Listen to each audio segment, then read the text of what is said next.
गौतम बुद्ध के बहुत से अनुयायियों में एक अनुयायी था जो रोज गौतम बुद्ध के प्रवचन सुनने आया करता था। गौतम बुद्ध उस अनुयायी को रोज दिखा करते थे, लेकिन अभी कुछ दिनों से गौतम बुद्ध ये देख पा रहे थे कि उनका वो अनुयायी रोज प्रवचन सुनने नहीं आता है। कुछ दिनों बाद जब वो अनुयायी नहीं आया तो गौतम बुद्ध एक बार उसके गांव के पास से गुजर रहे थे, इसलिए गौतम बुद्ध उसके घर जा पहुंचे। घर जाकर देखा तो वो अनुयायी अपने घर में था।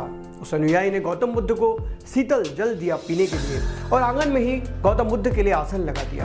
गौतम बुद्ध उस आसन पर बैठ गए और अपने अनुयायी से पूछा कि तुम आजकल प्रवचन सुनने क्यों नहीं आते, तुम कभी वहां दिखते भी नहीं। तब उस अनुयायी ने कहा, क्या बताऊं भंते, मेरे पास मेरे कपड़े जो थे वो पूरे तरीके से फट चुके हैं, तार तार हो चुके हैं। ये देखिए, इन कपड़ों को पहन के मैं कैसे आऊं। ये सुनने के बाद गौतम बुद्ध ने अपने अनुयायी से कहा, चिंता मत करो, सब कुछ ठीक हो जाएगा।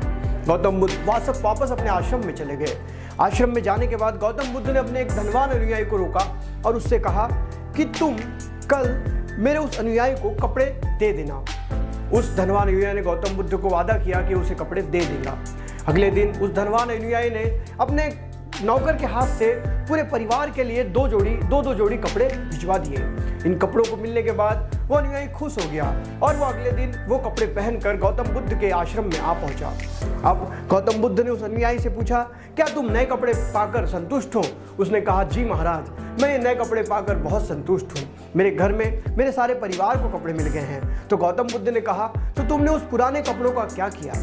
तो उस अनुयायी ने कहा, वो पुराने कपड़े मैं और मेरा परिवार बिछाने और ओढ़ने के लिए इस्तेमाल करेंगे। तो गौतम बुद्ध ने कहा, तो इसके पहले जो तुम कपड़े ओढ़ने और बिछाने के लिए इस्तेमाल करते थे, तुमने उनका क्या किया? तो उस अनुयायी ने कहा, उन कपड़ों का हम खिड़कियों के पर्दे और दरवाजों के पर्दे में लगा दिए हैं। तो गौतम बुद्ध ने कहा, इसके पहले जो पुराने पर्दे थे उनका तुमने क्या किया? तो उस अनुयायी ने कहा, वो पर्दे फट चुके थे, इसलिए उन कपड़ों का इस्तेमाल हम गर्म बर्तनों को उठाने के लिए करने लगे। तो गौतम बुद्ध ने कहा, तो फिर तुम्हारे पुराने जो कपड़े तुम बर्तन उठाने के लिए उपयोग में लाते थे, उन कपड़ों का तुमने क्या किया? तो अनुयायी ने कहा, भंते वो कपड़े बहुत खराब हो चुके थे, इसलिए हमने उसका घर पोंछने के लिए पोछा बना लिया।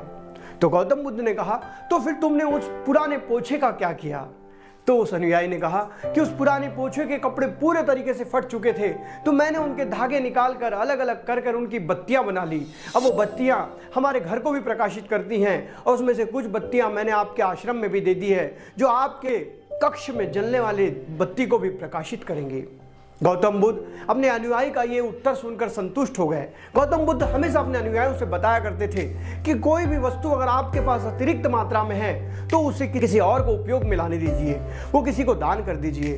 गौतम बुद्ध हमेशा कहते थे, हर इंसान ने उतनी ही वस्तु का इस्तेमाल करना चाहिए जितनी आवश्यक हो। अतिरिक्त वस्तुओं का इस्तेमाल कर हमें नाश नहीं करना चाहिए, क्योंकि इस पृथ्वी ने दिए हुए संसाधन बहुत सीमित मात्रा में है और हम लोग बहुत ज़्यादा मात्रा में हैं।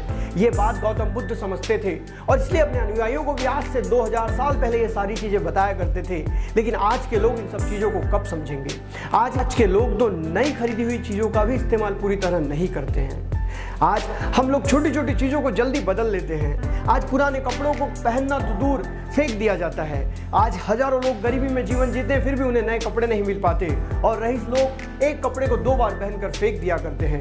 आज इतनी सारी चीजों का हम नाश कर रहे हैं जो चीजें खत्म हो जाएंगी। आज हम जो पारंपरिक चीजें यूज कर रहे हैं, जिसमें कोयला, तेल, ये सारी चीजें एक दिन खत्म हो जाएंगी और हमारे आने वाली पीढ़ी के लिए नहीं बचेंगी। इसलिए गौतम बुद्ध द्वारा दिया गया यह मैसेज सारी दुनिया को अपने नजरों में रखना चाहिए और इस मैसेज को पूरे तरीके से फैलाकर हर इंसान को यह मैसेज देना चाहिए कि इस पृथ्वी के संसाधनों का इस्तेमाल बहुत ही अच्छे से सामने आने वाली पीढ़ी के लिए बचाते हुए कैसे कर सके, इसके ऊपर ध्यान देने की जरूरत है। तभी हम एक अच्छे समाज का और एक अच्छे समाज का और अच्छे विश्व का निर्माण कर पाएंगे और प्रकृति को भी बचा पाएंगे। दोस्तों, छोटी सी कहानी अगर अच्छी लगी तो वीडियो को लाइक करें। मैं इस चैनल पे रोज एक नई कहानी के साथ आता हूं। तब तक के लिए अलविदा, जय हिंद, वंदे मातरम।